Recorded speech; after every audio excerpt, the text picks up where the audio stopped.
श्रीलक्ष्मीनरसिंहस्वामी नमः। जय नरसिंह। నమస్కారం. ఈరోజు మనం తెలంగాణలోని యాదాద్రి భువనగిరి కొండపై ఉన్న ఒక ప్రసిద్ధ ఆలయం గురించి లోతుగా మాట్లాడుకుందాం. అదే యాదాద్రి నరసింహస్వామి దేవాలయం. మన ముందు కొన్ని కథనాలు, పరిశోధనలు ఉన్నాయి. అవును. వీటన్నిటిని చూస్తూ అసలు ఈ ఆలయాన్ని తెలంగాణ తిరుపతి అని ఎందుకంటారు, ఆ పోలిక ఎందుకొచ్చింది అనేది అర్థం చేసుకునే ప్రయత్నం చేద్దాం. ఆ పోలిక చాలా ఆసక్తికరమైనది. ఎందుకంటే తిరుపతికి ఉన్నట్లే యాదాద్రికి కూడా ఒక బలమైన పురాణగాథ, అపారమైన భక్తి అన్నీ ఉన్నాయి. నిజమే, ఆ రెండూ వాటి ప్రాంతాల్లో ఆధ్యాత్మిక కేంద్రాలుగా మారాయి. సరే, అయితే మనం ముందుగా దీని చరిత్ర దగ్గర్నుంచి మొదలు పెడదామా? తప్పకుండా.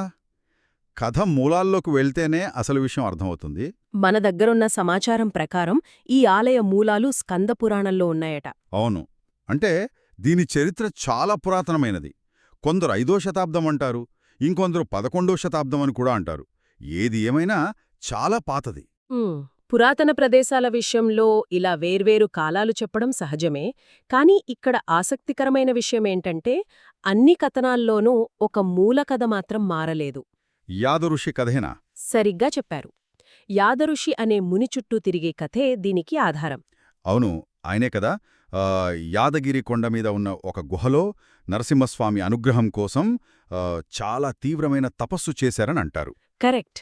ఇక్కడ తీవ్రమైన తపస్సు అనే మాట చాలా ముఖ్యం. అది కేవలం ప్రార్థన కాదు. ఓ, అంటే శరీరాన్ని, మనసును పూర్తిగా దైవచింతనకే అంకితం చేయడం. పురాణాల ప్రకారం దేవుడు కేవలం ప్రార్థనలకు మాత్రమే కాదు, భక్తుడి సంకల్ప బలానికి కూడా కరిగిపోతాడు. ఇక్కడ అదే జరిగిందనమాట. అవును. యాదఋషి భక్తి ఎంత తీవ్రంగా ఉందంటే నరసింహస్వామి స్వయంగా ప్రత్యక్షమవ్వాల్సొచ్చింది. ఇక్కడే అసలు కథ మొదలవుతుంది. స్వామి ఒక్క రూపంలో కాకుండా 5 వేర్వేరు రూపాల్లో దర్శనమిచ్చారట. ఇది చాలా అసాధారణమైన విషయం కదా. ఖచ్చితంగా. ఇదే ఈ క్షేత్రం యొక్క అతిపెద్ద ప్రత్యేకత. ఆ 5 రూపాలేంటవి? ఆ 5 రూపాయలు జ్వాలా నరసింహ, గండభేరుండ నరసింహ, యోగానంద నరసింహ, ఉగ్ర నరసింహ, ఇంకా లక్ష్మీ నరసింహ. అపో ఇవన్నీ దైవం యొక్క విభిన్న పార్శ్వాలను సూచిస్తాయి. అంటే కోపం, శాంతం, యోగం, ఐశ్వర్యం, ఇలా అన్నీనా? అవును, అనంతమైన శక్తి. ఇలా అన్నీ ఒకే చోట ఆవిష్కృతమయ్యాయి. ఈ 5 రూపాల్లో ఆ గండభేరుండ నరసింహ అనే పేరు కొంచెం కొత్తగా, విలక్షణంగా అనిపిస్తోంది. దాని వెనుక ఏదైనా ప్రత్యేక అర్థముందా? మంచి ప్రశ్న అడిగారు. గండభేరుండమంటే అది అపారమైన బలానికి ప్రతీక. ఓ, అలాగా. అది పురాణాలలో కనిపించే ఒక శక్తివంతమైన 2 తలల పక్షి. అవునా? ఆ రూపంలో ఉన్న నరసింహుడు దైవం యొక్క అనంతమైన, ఊహకు అందని శక్తిని సూచిస్తాడు. ఒకే దైవం చూడండి, ప్రశాంతమైన యోగిగా, భయంకరమైన ఉగ్రరూపంలో, అలానే ఈ అనంత శక్తి స్వరూపంగా అన్నీ ఒకేసారి కనిపించడం. అవును. ఇదంతా యాదృషికి కలిగిన దర్శనం యొక్క గొప్పతనాన్ని తెలియజేస్తుంది.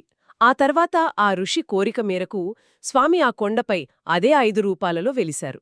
అందుకే ఆ కొండకు యాదగిరి అని పేరొచ్చింది, ఆ ఋషి పేరు మీద. సరిగ్గా చెప్పారు. యాద ఋషి కథే చాలా అద్భుతంగా ఉంది. కాని నన్ను ఆశ్చర్యపరిచే మరో విషయం, ఈ ఆలయానికి పునాది ఒక గుహ. మనం చూసే ఎన్నో పెద్ద ఆలయాల్లా కాకుండా ఇది ప్రకృతితో మొదలైంది. దాని ప్రాముఖ్యత ఏమంటారు? ఇది చాలా ముఖ్యమైన అంశం. గర్భగుడి ఒక సహజమైన గుహలో ఉండటం వల్ల ఆ ప్రదేశానికి ఒక ఆదిమ, పవిత్రమైన అనుభూతి వస్తుంది. అంటే మానవ నిర్మితం కాదన్న భావన. అవును. మానవ నిర్మితమైన గోడల మధ్య కాకుండా ప్రకృతి ఒడిలో దైవాన్ని దర్శించుకుంటున్నామనే భావన కలుగుతుంది. అంతేకాదు, చెప్పండి. మన సంప్రదాయంలో మనిషి చెక్కిన విగ్రహం కన్నా ప్రకృతిలో దానంతట అదే వెలిసిన విగ్రహానికి శక్తి ఎక్కువని నమ్ముతారు. అందుకే స్వయంభూ అనే మాటకు అంత ప్రాముఖ్యత. ఓ, యాదాద్రిలో మూల విరాట్టు స్వయంభూ అని అంటారు కదా. అవును. ఆ 5 రూపాలు ఒకే శిలపై సహజంగా వెలిశాయని భక్తుల ప్రగాఢ విశ్వాసం. ఈ నమ్మకమే ఆ క్షేత్రానికి అదనపు ఆధ్యాత్మిక బలాన్నిస్తుంది.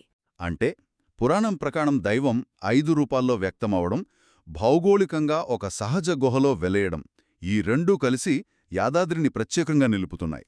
నిజమే. మరి ఆలయ వాస్తుశిల్పం గురించి మన ఆధారాలేం చెప్తున్నాయి? ద్రావిడ, చాళుక్య శైలుల మిశ్రమమని ఉంది. అవును. ఆ 2 శైలుల కలయిక కేవలం యాదృచ్ఛికం కాదు. అది ఆ ప్రాంత చరిత్రకు అద్దం పడుతుంది. ఎలాగంటారు? చూడండి, ద్రావిడ శైలి దక్షిణ భారతదేశానిది, చాళుక్య శైలి దక్కన్ పీఠభూమిలో బాగా ప్రాచుర్యం పొందింది. మ్మ్. ఈ రెండింటి కలయిక ఒకప్పుడు ఉత్తర దక్షిణ భారత సంస్కృతులకు కూడలిగా తెలంగాణ ఎలా ఉండేదో చెప్పే ఒక చారిత్రక సాక్ష్యం. అంటే ఆ శిల్పాల్లో మనకు చరిత్ర కనిపిస్తుందన్నమాట. ఖచ్చితంగా. ఆలయ గోపురాలు, స్తంభాలపై ఉన్న శిల్పాలను చూస్తే వేరువేరు కాలాల్లో వేరువేరు రాజవంశాలు ఈ ఆలయాన్ని ఎలా అభివృద్ధి చేశారో అర్థమవుతుంది. రాళ్లలో కథలు కనిపిస్తాయి. శతాబ్దాలుగా ఎందరో రాజులు ఈ ఆలయాన్ని తీర్చిదిద్దారు. కానీ ఆ ఇటీవలి కాలంలో జరిగిన మార్పు మాత్రం అసాధారణమైనది. మీరు ఆ పునర్నిర్మాణం గురించి మాట్లాడుతున్నారు? అవును, 2022లో పూర్తిన ఆ పునర్నిర్మాణం 1800 కోట్లతో ఈ ప్రాజెక్టు చేపట్టారని మన దగ్గర సమాచారం ఉంది. ఇది కేవలం మరమ్మత్తు కాదు కదా, దాదాపుగా ఒక కొత్త నిర్మాణం. నిజమే. ఇదొక భారీ పరివర్తన.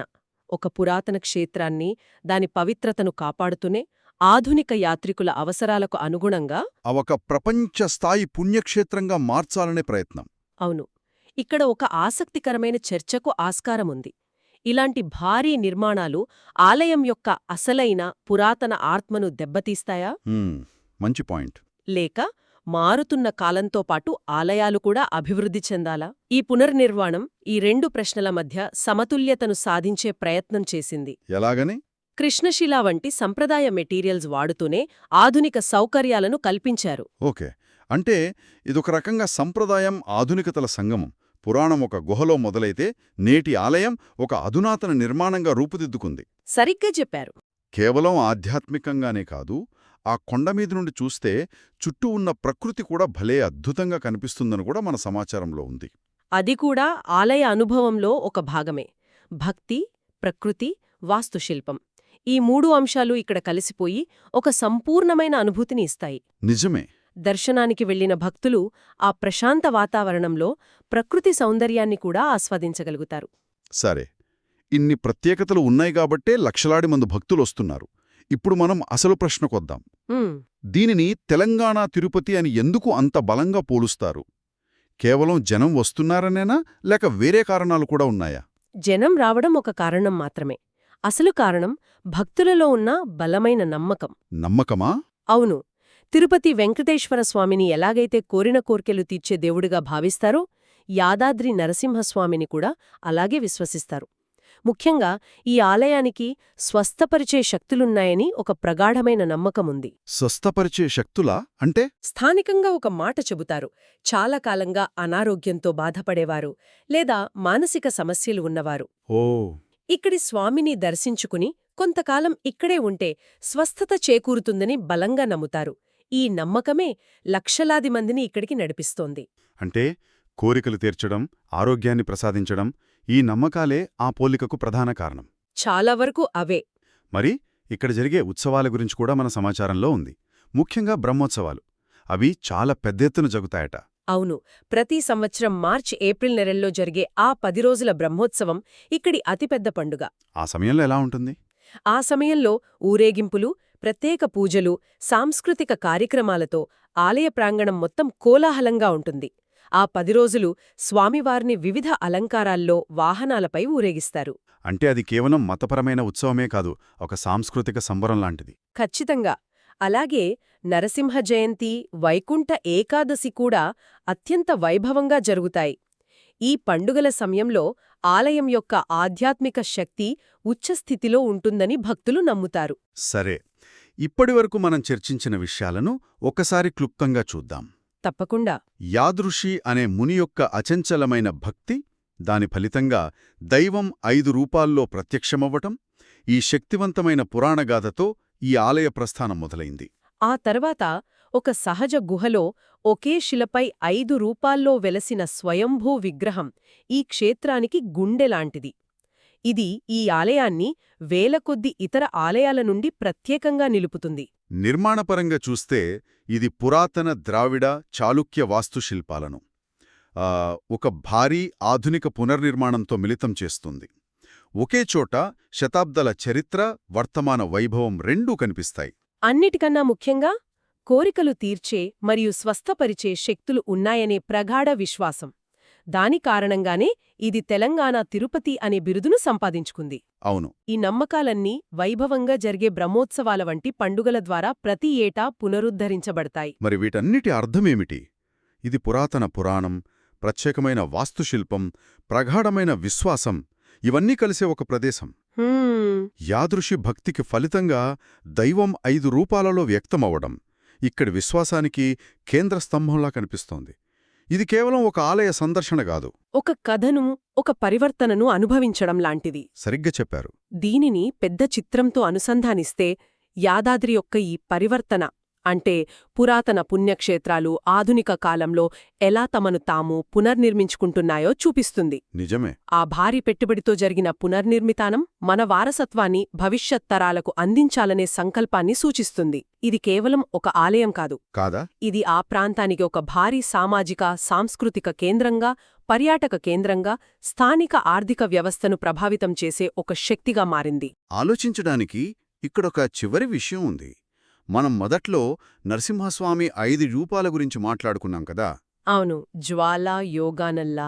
జ్వాల అగ్నిరూపం, యోగానంద ఆనందకరమైన యోగి, గండభేరుండ అపారమైన శక్తి, ఉగ్ర తీవ్రమైన కోపం మరియు లక్ష్మీనరసింహ ఐశ్వర్యంతో కూడిన శాంతరూపం. ఒకే దైవం అత్యంత కోపం నుండి పరమశాంతి వరకు, అనంతమైన శక్తి నుండి సంపద వరకు ఇంత విభిన్నమైన, కొన్నిసార్లు పరస్పర విరుద్ధంగా అనిపించే రూపాల్లో ఎందుకు వ్యక్తమవ్వాల్సి వచ్చింది? మంచి ప్రశ్న. యాదృశి అర్థం చేసుకోవడానికి ప్రయత్నించిన దైవ స్వభావం గురించి, లేదా మనిషి జీవితంలోని విభిన్న స్థితుల గురించి ఇది మనకు ఏమి సూచిస్తుంది? ఆలోచించాల్సిన విషయమే.